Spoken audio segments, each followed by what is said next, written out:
A lot of times, just growing up, I attended my share of khutub and durus, khutbahs, lectures, and things like that. And a lot of lectures, they're supposed to make you feel bad at the end. Like you just feel like, we're so messed up. Yeah, we became just like the Israelites. You know what? Yeah, we're just a bunch of losers. And all the good people, all the people that lived up to the word of Allah, all the people that Allah was happy with, they were so great, but unfortunately they're all dead. And the rest of us are the leftovers. Right? That's the feeling you walk away with. So you feel guilty, but what is that guilt supposed to translate into?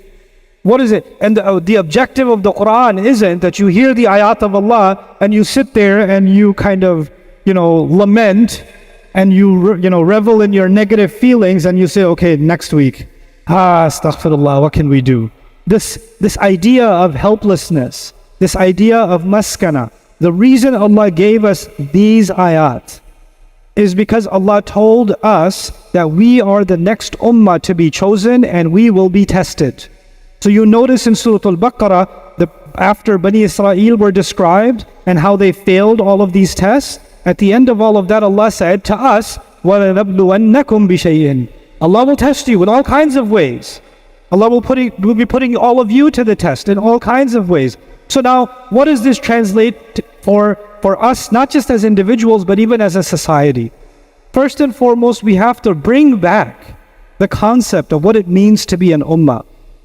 And we keep talking about how the nations and the politicians and everybody else, but the concept of an ummah will not be restored from the top down. It will be restored from the bottom up. What that means is, you're here in this community, what sense of ummah do you demonstrate in your own neighborhood? How many of the people, you and I come to Jumu'ah, we make salah, we say salam, and we talk to the 3 people that we know and we go back. How are we building networks within ourselves? How are we building alliances within ourselves? بَعْضُهُمْ أَوْلِيَاءُ بَعْضٍ. How are we building connections within ourselves? How are Muslims, we're becoming hyper-individualistic. Everybody's just thinking about their job, their family, their savings, their house payments, their this, and their few friends. That's it. And the only reason we come to the masjid is to fulfill a religious obligation. What sense of ummah other than artificially sitting together? We need to do something more. We need to build more brotherhood, build more sisterhood, build more alliances, do more positive things together. This is ta'awanu 'ala al-birri wat-taqwa. This creates a sense of ummah. And Allah created this machine, Salatul Jumu'ah, so naturally so many of us come together. Every single week there's a convention. There's no advertising, there's no marketing campaign, nothing. We show up. We show up for this event. Every single week there's a convention held by Allah. Literally a convention held by Allah. An opportunity for us to be more united than we were the week before. That's what this is. So instead, especially going out of your comfort zone, getting to know people from other than your ethnicity, other than your age group. It's not the youth should all hang out together. Young people should be getting to know the elders in a community. It's not just that, one ethnicity by themselves. Go talk to people who don't speak your language. Go figure out, go make new friends, make new connections. And this is actually absolutely, we think this is a small thing. This is absolutely essential.